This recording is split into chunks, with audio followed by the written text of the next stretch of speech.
I'm the Dean of the College of Health and Human Sciences, and it is my delight, privilege, and pleasure to welcome you all here today to celebrate the ribbon cutting of this beautiful textile science lab.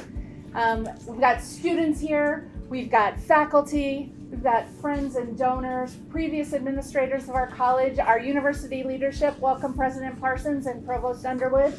Yay! And just thrilled to be talking about this space today. It's so meaningful and such a deep honor to celebrate this teaching lab because it was made possible through the generosity of our very dear friend and unbelievable supporter of our college, and especially our programs in design and merchandising, Alice Dodge Wallace. Many of you in this room know her. All of us have benefited from her generosity. Alice, the Wallace family, the Avenir Foundation have made such a profound impact on our experiences here. You can see it in the textiles in our collection when you walk through Gifford or the Avenir Museum at the University Center for the Arts. You can feel the impact in our growing body of research in this area and the wonderful, innovative, mind-blowing interactions among faculty and students whose learning experiences are enhanced through this extraordinary philanthropy.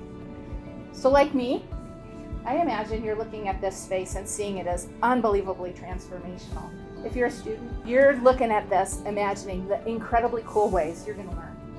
If you're a faculty member planning to teach in this room, yes, some faculty members do research in this room, you're imagining the unbelievable ways that you're going to make materials come alive to students in a safe, and I underscore safe because, a little sidebar here, this room reminded me of my 7th grade chemistry science lab class. That was like, I'm sure cutting edge in the 1970s, but now not so much.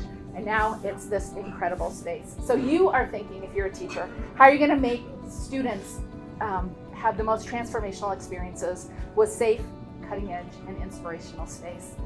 And if you're a donor, you're imagining and you're resonating with the beauty of making a difference.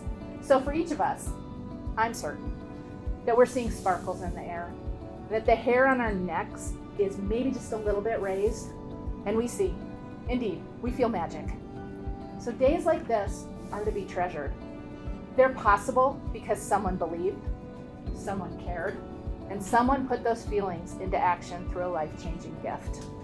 So today, with the deepest gratitude on behalf of our college, we thank Alice Dodge Wallace for her generosity and the transformational magic she's given to our college that will impact many generations of students and faculty to come. To students, and those of you who will have the privilege of using this space, use it well. Be inspired, make meaning of your work here, and then take that magic out into the world, into your jobs, and drive our future. So let's give a toast to our friend Alice. Thank you, Alice. Thank you, Alice.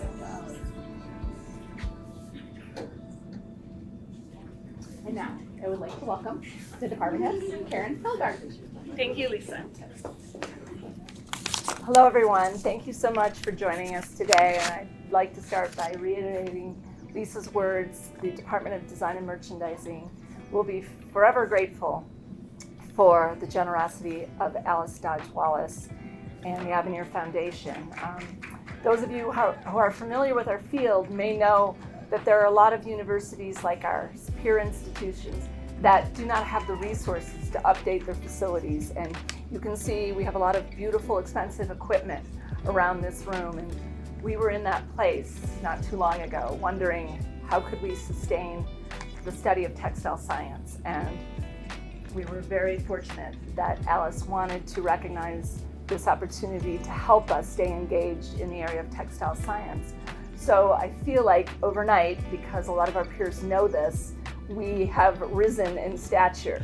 And so while some schools are no longer teaching textile science as a lab class, just strictly lecture, or at one university, the students are doing the experiments online in their dorm rooms, which doesn't seem like a great idea, but they're doing it. And those of you who were in this space before, I think it was with Lisa, we were doing a tour. A couple other people from the college were here. She's looking around and she's saying, where's the safety equipment?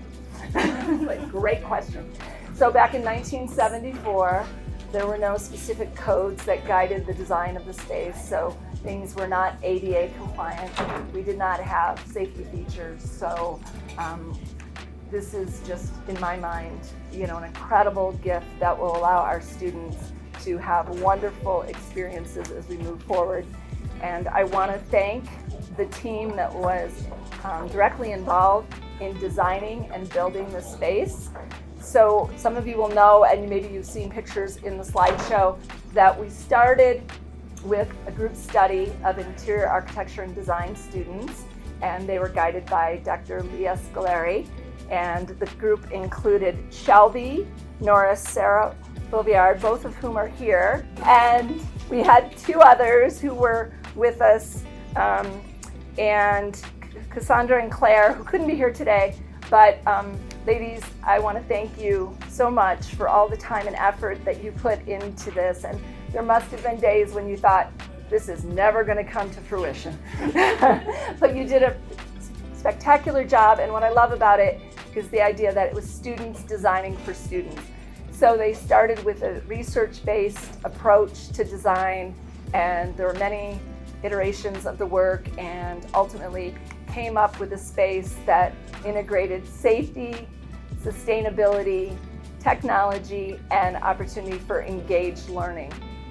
So thank you both so much for all the work that you put into the design. Also want to thank Sam Wallner. Sam was the lead on this project from CSU Facilities, and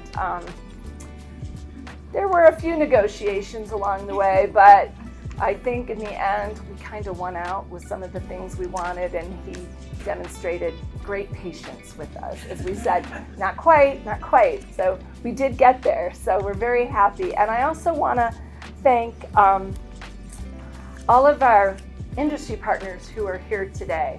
So Keith Olson and Tommy Hilfiger, hiding back in the corner, thank you. Joe and Melissa Besta, who are here from TELUS, and they are a brand new company local to Fort Collins. So if you haven't visited their store or their website, please do, because we want to support one of our own, okay? And then Byron from Spider, Byron Edwards, he was one of my very first students. You're working at Spider and working with our students, and I'm just so thrilled. So we're so excited, and I don't know if Annabella and Dan are here from the Colorado Shoe School. I always say that backwards, Shoe School, who's another partner that they had planned to come but are not here. And I also want to thank Beth Adams, because she was the lead at the college level, and she too spent a lot of time in a lot of meetings, and so many of our faculty and staff and students were involved in the process. So it just feels wonderful that so many people helped to bring this to be. And so thank you all. We look forward to so many more industry partnerships, and you can see a lot of examples in the slideshow of our students engaged in industry fostered activities. And I was also asked to point out to everyone that along the outside wall over here, we have posters of undergraduate student work in textile science. So on your way out, please note those. And one last thing, we're not quite finished with our design. We have some exciting windows coming that will represent fibers under a microscope, so that people will understand what they're seeing, and it will serve kind of to promote our brand as well. So right now we have some film, but the glass will come soon. So thank you all for coming, and thank you all for dressing for the occasion by wearing your textiles.